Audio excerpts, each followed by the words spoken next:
जय हिंद बच्चों, exam shooter classes में आपका स्वागत है।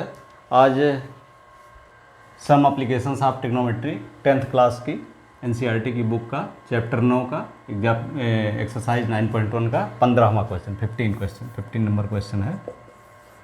ये क्वेश्चन है कि एक टावर है, इसके ऊपर एक आदमी बैठा हुआ है और एक हाईवे आ रहा है, ऐसे हाईवे है ऐसे आ रहा है इसके पैर की तरफ। ठीक, इस पर बैठा हुआ आदमी, एक कार आ रही है, एक कार यहाँ से चलते हुए आ रही है और एक आदमी इस पे एक आदमी इस टावर के ऊपर बैठा हुआ है और ये देख रहा है कि जब कार थोड़ी दूर थी तो एंगल ऑफ एलिवेशन इसका कितना था, 30 डिग्री। 6 सेकंड बाद ये 60 डिग्री हो जाता। कितना, 60 डिग्री। पहले कितना था, 30 डिग्री। 6 सेकंड लगा इसमें यहाँ तक आने में। ठीक है, ये 90 डिग्री बनेगा चूँकि टावर सीधा खड़ा होता है। अब ये बताना है आपको कि यहाँ से इस बिंदु पर जब कार आ गई तो यहाँ से यहाँ तक टावर के फुट तक पहुँचने में कितना टाइम लगेगा। अब दोनों डिस्टेंस आप निकाल लीजिए। मान लिया पूरी डिस्टेंस यहाँ से x है और ये डिस्टेंस मान लिया a है। ठीक, अब 10-16 और हाइट मान लिया h है। ये सब मान लीजिए, हम लिख नहीं रहे हैं। हाइट मान लिया इसकी h है, इसको लिखना पड़ेगा आपको पेपर में।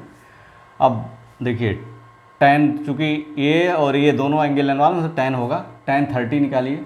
tan 30 इज इक्वल टू क्या होगा, tan 30, ये देखिए tan 30 बराबर होगा पूरा और h अपान x,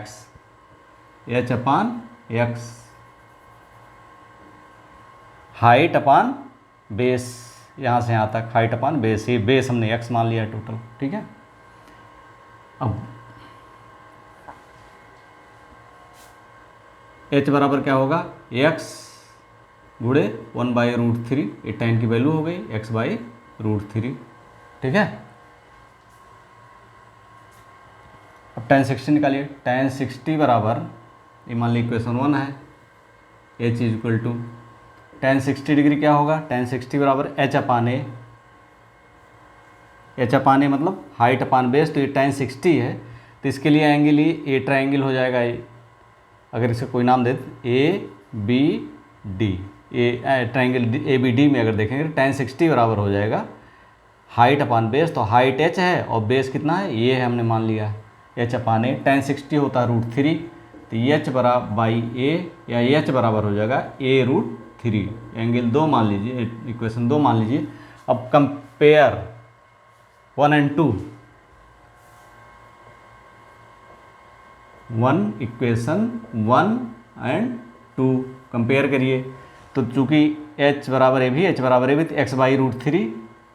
x/√3 बराबर क्या होगा, h बराबर ए भी तो a√3 हो जाएगा। x बराबर हो जाएगा 3a। ठीक है, यानी x की वैल्यू a के 3 गुना बराबर है। x की वैल्यू a के 3 गुना बराबर पूरी अगर इसको करते हैं 3a है ये, तो यानी 2a, एक a है तो 2a यहाँ से यहाँ तक की 2a है और ये एक a है, तो यानी 3a पूरी दूरी हो गई। अब देखिए 2a जाने में 6 सेकंड, a जाने में 2a डिस्टेंस तय करने में 6 सेकंड, a डिस्टेंस तय करने में 3 सेकंड लगेंगे। ये तो यहाँ से पूछ रहा है कि इस पॉइंट से यहाँ तक आने में कितना लगेगा। 2a जाने में 6 सेकंड, तो a जाने में 3 सेकंड, तो आंसर हो जाएगा 3 सेकंड। यानी उसको यहाँ से D बिंदु से फुट तक पहुँचने में टावर के 3 सेकंड लगेंगे। वीडियो अच्छा लगा, like subscribe and share. Thank you for watching.